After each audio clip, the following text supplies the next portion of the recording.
All right, hello boys and girls, and we are going to keep working with decimals, but today we're going to start connecting them back to fractions. So the last couple days we've spent a lot of time on looking at decimal place value, what those place values are represented by using pictures. So we're going to still be using those pictures today, but we're going to start connecting them back, like I said, to fractions, okay? So it says in Allen's neighborhood, 2 out of 10 boys have a basketball hoop on their driveway, okay? And they want to know how you can write 2/10 as a decimal. Over here, I have our grid, okay? But if you look, it's a little bit different from our grid from yesterday or last night's video. The grid last night was separated into hundredths, okay? And it was all those little squares that were shaded in.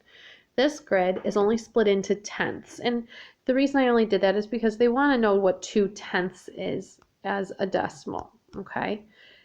And how they started this out is by saying by 2 out of 10 boys. So if I think of this grid as representing 10 boys, each column or each strip is a boy, they only have 2. So there's 1, 2, okay? That's what they're saying is 2 out of those 10 are shaded. Okay, so same thing we've been dealing with fractions. So because 2 out of my 10 is shaded, that's where my 2/10 comes into, okay? 2 out of the whole, which is split into 10, is shaded. They want to know how we could write that as a decimal, okay? Now, our decimal place values, if you remember, we had wholes, decimal, then we had tenths and hundredths, okay? So here's my wholes, okay? I have no wholes, right? This is my whole, and the whole thing is not shaded, so that doesn't work. So we know we're going to have a decimal. We already said that this is split into tenths, not hundredths. So we know that our number is going to have to go in the tenths place value, okay? So because we're dealing with tenths, that number goes in the tenths. So we have 2/10 is a fraction right here, or we have 2/10 here as a decimal. You could also read this as 20/100ths, and we'll get into that eventually, but this would be read as 2/10 because that 2 is in the tenths place value, okay? Let's look at another example to help us here. Okay, so let's look at our 1/2. This is a nice easy fraction that we've been working with. Okay, we know that if I have half of something, I'm going to draw a circle, half of that object would be filled or taken or used up. That's the same thing they have here in their picture. So there's our tenths grid again. So we have our grid that's split into tenths, and they have 5 of the 10 shaded, 5/10. Okay, so this would be written as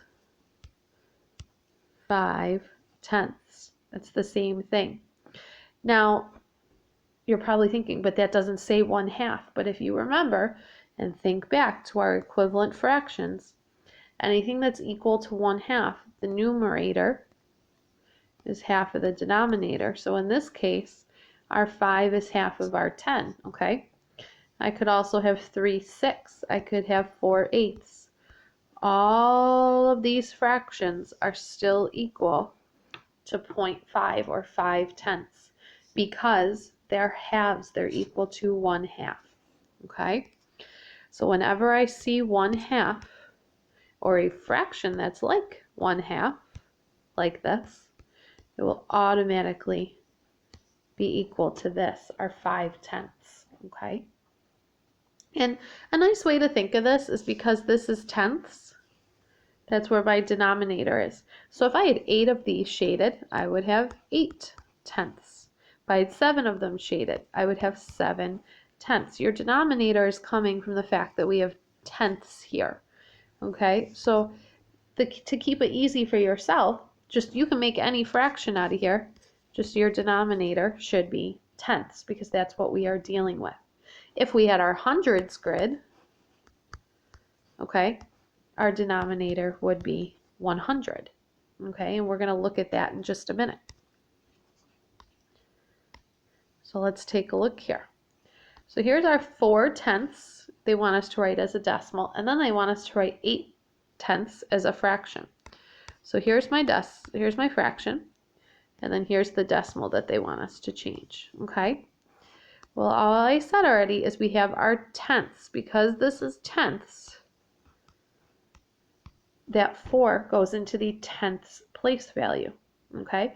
If that 10 was a 100th, if I had 4 100ths, then I would have to put that 4 in the hundredths place value. But because we're only dealing with tenths, that 4 goes into the tenths. Here, they gave us our decimal. So I look and say, well, that 8 is in the tenths place value, right? This is tenths, hundredths. Okay? Because the 8 is in the tenths, I can take that 8 and put it over a 10. Okay? I'm going to show you an example here. I'm going to draw a line. So I'm going to come back down here and say I had my 400ths.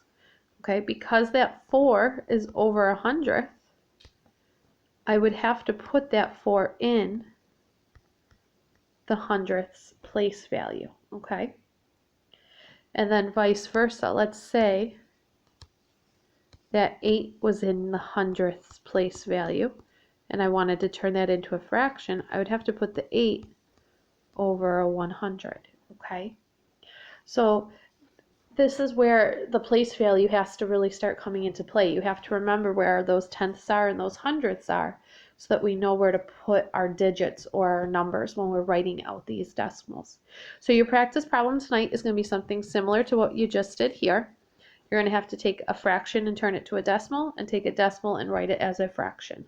All right, boys and girls? Thank you.